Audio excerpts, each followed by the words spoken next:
My name is Joe Karg, and I'm a professor of illustration at Kennesaw State University. And today I'm going to be taking you through the entire process of how to create a comic book cover. The comic books are classically created by a team of people, so that's what I want to represent today. There's someone who does the sketch and the pencil process, and then someone who does the finishing and inking process. Chris Bivins will be my guest artist who's come in to do the sketching and penciling, and I will be doing the finishing and inking. Chris, his strength is like pure imagination. He can really image anything. He can think of any kind of fantastical scene that you can imagine. Something like outer space dragons or a war-torn underground ant colony. Chris is an amazing Imagineer, I guess I would say. He can really picture anything and bring it to life on the paper. And then I'm much more of just like a tight renderer. I can make things look more three-dimensional. I can punctuate lighting in this way that's really dramatic and dynamic. If you're not familiar with the process of comic book creation or comic book art creation, the penciler is called the penciler because he uses essentially one tool, a pencil. The inker, on the other hand, is using ink as the medium, but there's a huge multitude of tools you could use. Pens and brushes and different like ink nibs and French curve rulers and rulers, all kinds of stuff. So that's like more my specialty. I have a giant toolbox and Chris has one tool and then his amazing brain. All right, so we're gonna go ahead and get started with the first part of the process, which is called the penciling phase. Now, for those of you who are unfamiliar with comic book art or this type of illustration, typically what you'll do is you'll begin a drawing with a pencil. You do this because a pencil can be erased. It's very malleable. So it allows you to get in there, make a lot of good first guesses, and then clarify them for second guesses, and ultimately refine your drawing until it's time to ink.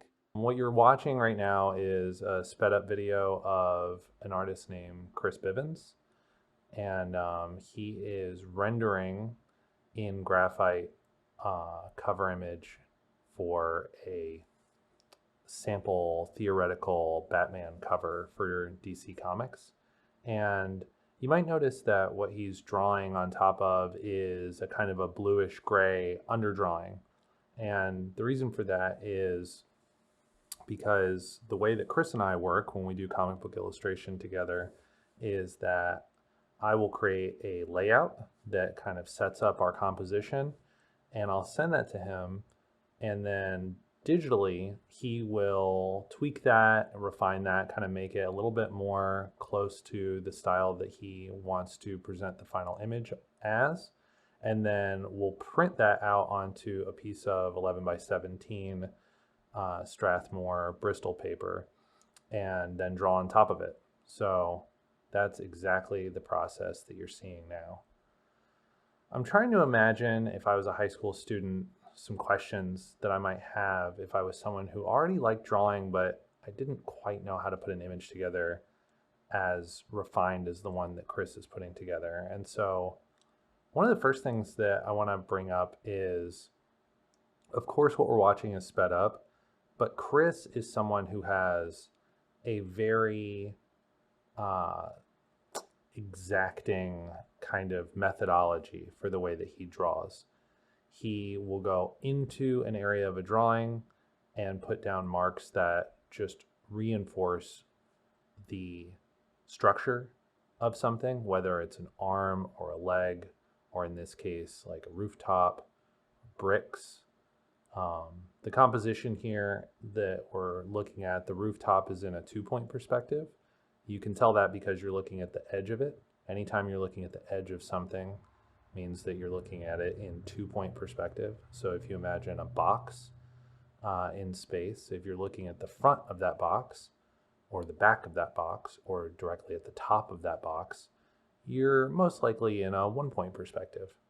But as soon as you turn that box and you're looking at the edge of that box, you're now looking at it in 2-point perspective. So in order to draw this roof, Chris has to understand how 2-point perspective works.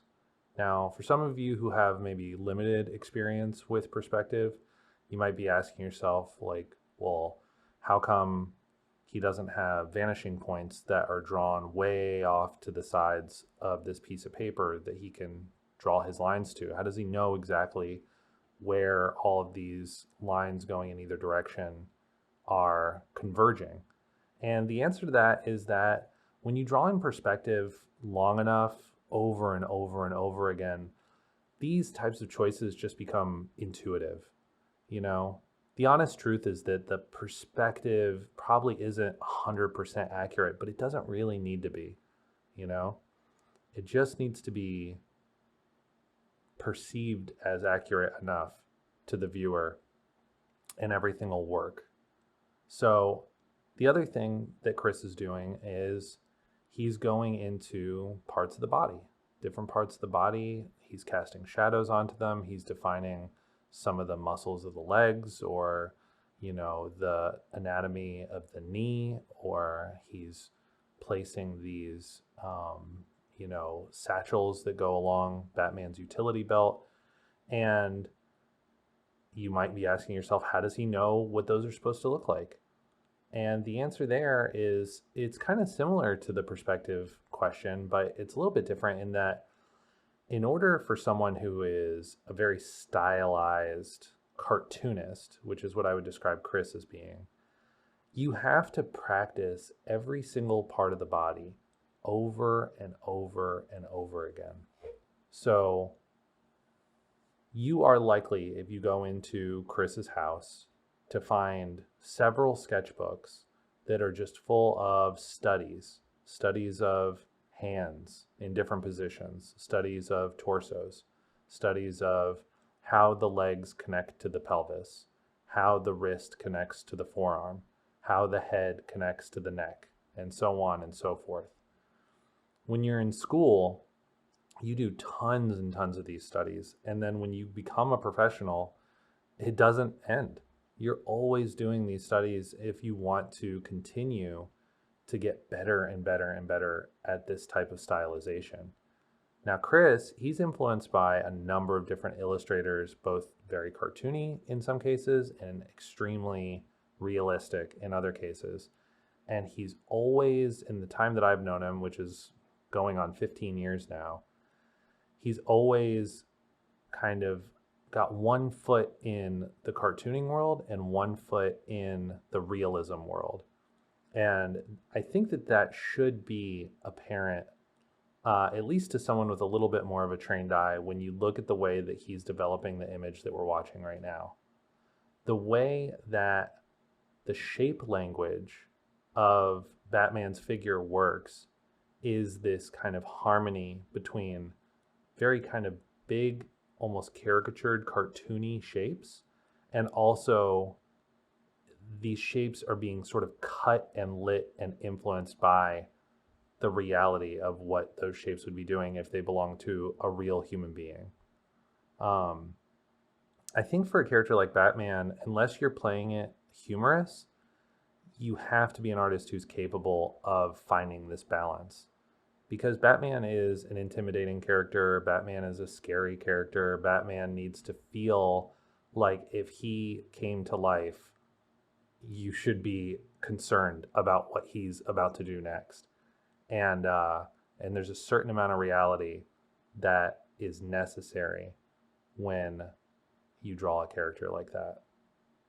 Now, to talk about the technique of what Chris is doing here, you notice that he's erasing a lot. He's erasing a lot and then he's restating. Why would he do this? I know when I was a young artist, I would watch experienced artists all the time erasing and erasing and erasing. And often they were erasing something that I thought looked just fine, you know? They were erasing stuff that was a great hand or a great head or a great face, or, you know, at least as far as I could tell. But what you have to understand is when you get to the skill level that Chris is at, it's not enough for the hands to look pretty good. It's not enough for the head to look pretty good. He's looking for it to feel a certain way, and he's kind of searching through the image, and it's kind of a communication. I don't want to be too like woo-woo spiritual or something like that. I don't think it's quite that mystical, but he is in communication with this piece. He's asking it what it wants to feel like or how textured it wants to be, how defined some of the aspects of the figure need to be, how graphic they can be. And for the most part, he's just kind of asking it questions. Hey, would you like there to be a deeper shadow here? Would you like there to be more anatomical structure here? Would you like there to be, some more highlights? Can this leg kind of get kicked all the way back into shadow? Do the lines that are underneath the cape need to be kind of reinforcing the direction that the cape is flowing? These are the questions that Chris is asking inside his own mind. And you can see here, we're looking at this piece after about an hour and a half, maybe an hour and 45 minutes of him drawing. And it's sped up to be, I'm not sure, maybe somewhere around 10 minutes now. And this is what it takes to be a penciler, a comic book penciler. You have to be somebody who not only has very strong opinions about what something should look like, but also you have to have the confidence and the speed to execute that piece in a pretty short period of time. Okay, now what's about to get started here is my part of this illustration, which is the inking portion. So the most simple way to think about how to ink a comic book piece is just to say every single part of the paper that has a mark on it can become black. That's the simplest way to think about it. If I just took a brush or a pen and I put black on the paper everywhere that there's gray, this piece would be inked. But if you want to ink a piece like this and make it feel like the way that a DC comic book cover or a Marvel comic book cover would feel, then you have to be aware of the history of inking and all the different people who made the choices that they made along the way that identify their work as being theirs. In this case, you'll see that I'm going to use a couple different tools. I'm going to use a brush. The brush that I'm using is a Kolinsky hair Raphael size 2 brush. And it's pretty much the only brush that I use. And after that, I'm going to use some technical pens. You'll see that I'll use some splattering techniques. You'll see that I'll use French curve rulers and straight rulers. And the combination of these tools that I use is because I want this Batman to feel like it belongs to a family of illustrations. Artists like Jim Lee or Sean Murphy or David Finch or Olivier Coipel or Dave Johnson, Andrew Robinson. These are all artists that I not only have I read their work and seen the way that they draw Batman and render Batman, but I've watched them draw at conventions. I've talked to them about their techniques. I've watched videos and seen them interviewed and heard them describe in great detail why they use the tools that they use, how they make the decisions that they make. And that's kind of what you have to do if you want to be able to render something in such a way that when other people look at it, you are inviting them to think about the history of this character. You're inviting them to think about the history of who has ever drawn Batman, who's ever inked Batman, what do those different periods look like or feel like. And if you're someone who's watching this and you're wondering whether or not it's valuable to get a college degree in something like illustration, that's part of the experience that I think people often don't know ahead of time is, yeah, sure, you're going to come to school and you're going to learn how to use a brush and you're going to learn how to use a pen, but what you're going to really learn more than anything, what I certainly learned when I went to college, was how to use your mind. How do you use your resources and the internet, and how do you know which conventions to go to? How do you know how to gather knowledge in such a way that when you're done with school and you sit down to make an image, that you want to feel like the most unique and special version of this thing that also belongs to the history of the character, then you have to become really geeky. You have to become like really nerdy about the history of who has ever touched these characters, who's ever drawn these things, how did they draw them, what tools were used, etc.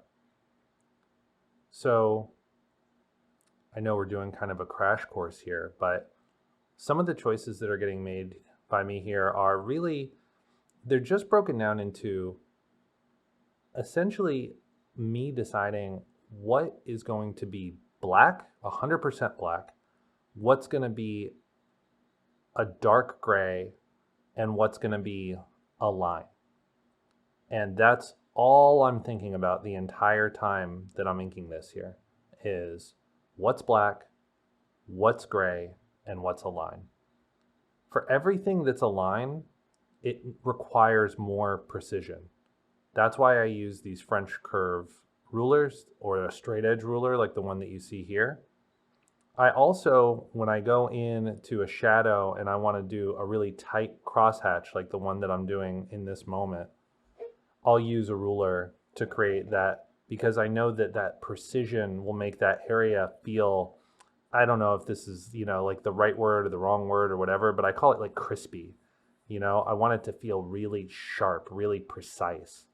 And the reason for that is that in my work and in the work of a lot of the inkers who I really admire, they find this balance between organic shapes, organic marks, like the brush marks that I made at the beginning, and these very mechanical marks.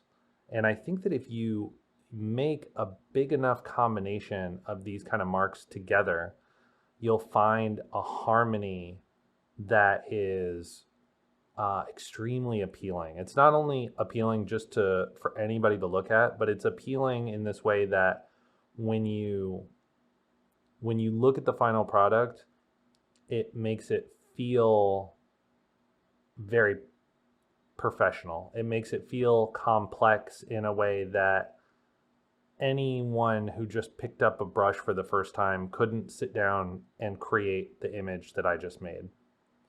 And I think that in terms of making imagery that is considered to be or seen as very professional, it's important that you know how to do a number of things that not anyone would think to do, having not inked before, if that makes sense. When you're inking a piece like this, another thing that people will often ask me, my students will ask me, is how do I know where to go first, where to go second? How do I know the order that I want to go in, or the approach that I want to take to it? And more often than not, I usually have a tendency to start by working on the parts of the image that I think are going to be easiest to me. There's a couple reasons for this. One is the easy parts are often the most fun parts to ink, so you can kind of start with something that just feels good and you're going to nail it. Also, you got to warm your hand up a little bit, especially if you're using a brush. And so I'll just warm up with an image, part of the image that I like, and then as I get a little bit warmer, I'll leave that area and I'll go to the more difficult parts, because I also don't want those parts looming over me. Like that whole area at the bottom that I just did, that was I knew that it was going to be cumbersome. I knew that I was going to do some different experimental stuff down there. So I just kind of waited towards the end to go down and do that. So now you can see I've done a bunch of cross hatching. I've done a bunch of brush work. I've done a number of, areas that are just defined by lines. One of the last things that I do here is I'll use a lot of white ink to create some splattering technique. I'll use a white pen to go in and carve some of my brush shapes in a little bit deeper. I'll reinforce some of the volumes around the drapery, and that is about the end of the work that I will do on paper. Now, for Chris and I, when you get done with inking a piece on paper, that is often not the end of the process. A lot of times we're going to scan the piece in and we're going to look for problems. There's almost always some drawing problems or some drawing errors or some inking errors that happen on paper. I think that's a cool part of having an original. But in terms of professionalism, there is always going to be a time where you scan it in, you see something that you don't like, you see something that could have been more embellished, or that maybe the drawing wasn't quite as refined as you wanted it to be at the beginning, and you want to tighten it up a little bit more. And so you'll go in and fix it. So the next part of this process is we're going to scan this piece, and Chris is going to clean it up and restate some things and redraw some of the figure and some of the composition in Photoshop digitally. Okay, so this final part of the process, what you just saw a second ago, was some red notes that I had created and sent to Chris. And I told him, for the purposes of this video, let's just go ahead and not redraw everything, but just kind of restate a couple things that needed to be restated. Something that is a little bit inside baseball here is when we created this piece, we were drawing on a pretty big piece of paper, and we were not on an elevated surface. So there is kind of a distortion that happens when you're sitting at a table and you're looking down a long piece of paper, that can be kind of hard to see when you're drawing it. So when we got the penciled piece finished the first time, we realized when we tilted the paper up that the figure was actually kind of distorted. The legs belonged to one character, the torso belonged to kind of another character, and the head looked like it was maybe getting kind of like squished into the form. So when I scanned this in, I just took Photoshop's Perspective transform tool, and I made the drawing conform to the angle that Chris was seeing it to begin with. But now he's still coming in and kind of cleaning up the belt. The belt was wrapping around the body a little bit awkwardly, a little bit too thick. So he's coming in and cleaning up some of those areas. He also just sees some opportunities to cut some more wrinkles and some highlights and restate the thickness of the fingers in the hand and just make that hand feel a little bit more natural. And this is the beauty of the time that we're living in now, right? Is, you know, you can take a crack at something and give it your best shot, scan it in, and if you want to restate it and fix it, well, why not? There's no reason not to. Sure, you have the original, but then you could always just go back and ink it again, and that probably is what I'm going to do. You know, the end of this video is just the black and white process of the creation of a Batman comic book cover. But I think that I am going to reprint this out. I'm going to turn all of this black line blue, and I'm going to do an ink wash on it, which is kind of like a mix of the first inking process that you saw and kind of like watercolor technique. And you see artists like Matteo Scalera, who's very popular right now, using this technique. And yeah, and I'm going to go back in and I'm going to repaint it and re-ink it and make it look even better, because why wouldn't you? I think something that separates artists who are pretty good from artists who at least aspire to be great is their willingness to do things like that are hard. You know, not everybody wants to work on a piece for hours and hours and hours only to sit down and redo it. They just want to be done with it. Oftentimes you have to be done with it. A deadline says you have to be done with it, or an editor says you have to be done with it, or how much other work you have on your plate says that you have to be done with it. But luckily in this case, because this is a piece for a demonstration, we have the freedom to keep noodling it and just making it better and better. One of the big conversations that Chris and I had after this initial drawing, and this redraw is taking place maybe a week later, is that I told him that because of the time, I actually had to rush inking the bottom area that he's kind of restating now. So I said, initially you put all those bricks there and it was great, but I think it was a bit over rendered. And I think this next time through, it would be good to just sort of indicate some of the brickwork and let a lot of that area live in black, that it actually offers more balance to the piece that way. And so I think being able to have those conversations with your partner is really great too. Chris and I are very lucky. We've known each other for 15 years, and neither of us have a very big ego about what we do. And so if either of us has an idea for how to improve something, we'll just go in there and improve it and tell the other person that that's what we think we should be doing. And it's usually pretty well received. Another example is this Batarang here. Like the first Batarang, I thought it didn't really feel specific enough, and it was a little bit unclear to me, like exactly what Batman was doing with it. And so Chris and I had this conversation about the Batarang this time, looking a bit more like a bat, looking a bit more like a Batarang that you might see in, like the Christopher Nolan movies or something like that, more realistic Batarang. And then I said, well, what if there were a bunch of arms just kind of hanging off the building that looks like he just kind of took care of some criminals that were on the rooftop with him, that he was just swinging this Batarang around. And Chris really liked that idea. So that's what he's doing here. We also, sometimes you have an idea like that, but you don't want to spend another 5-6 hours drawing all these characters.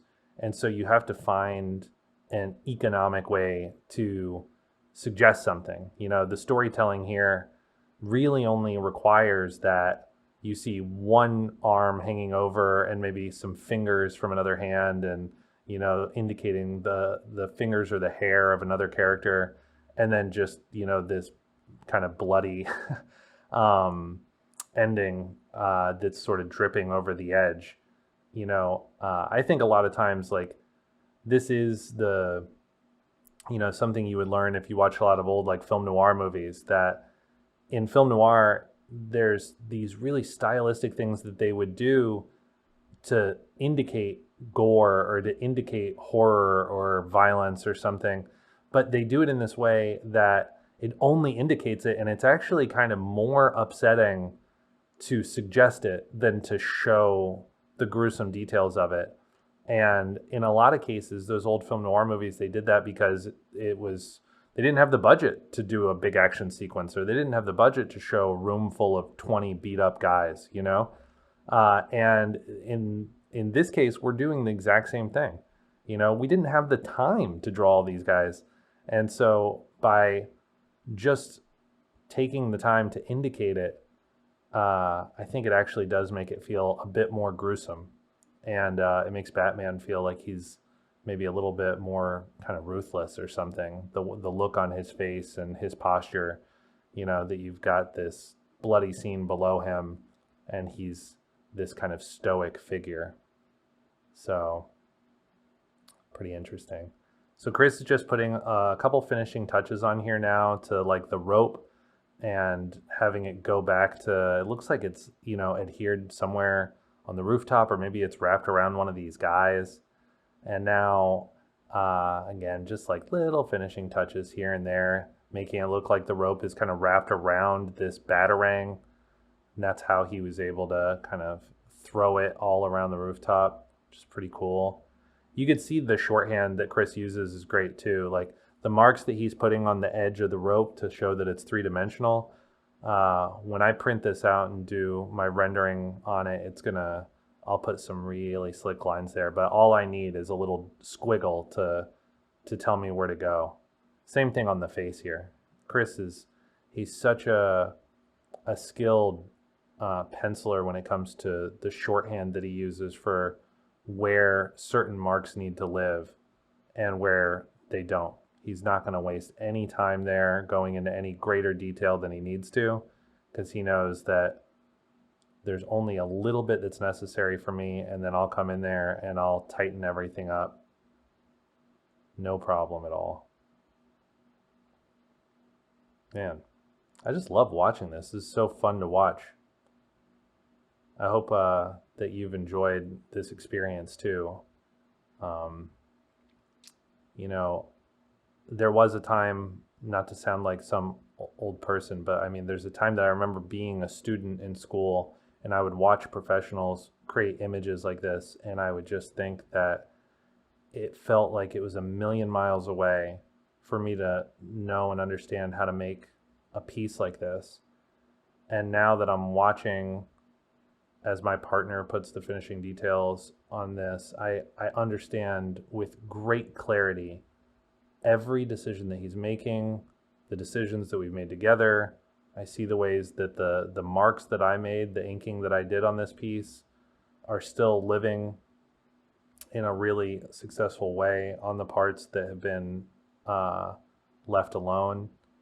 And I just feel so grateful to be at this point in my life. I'm 15 years away from my first decision to go and start taking art classes and go to school for this. And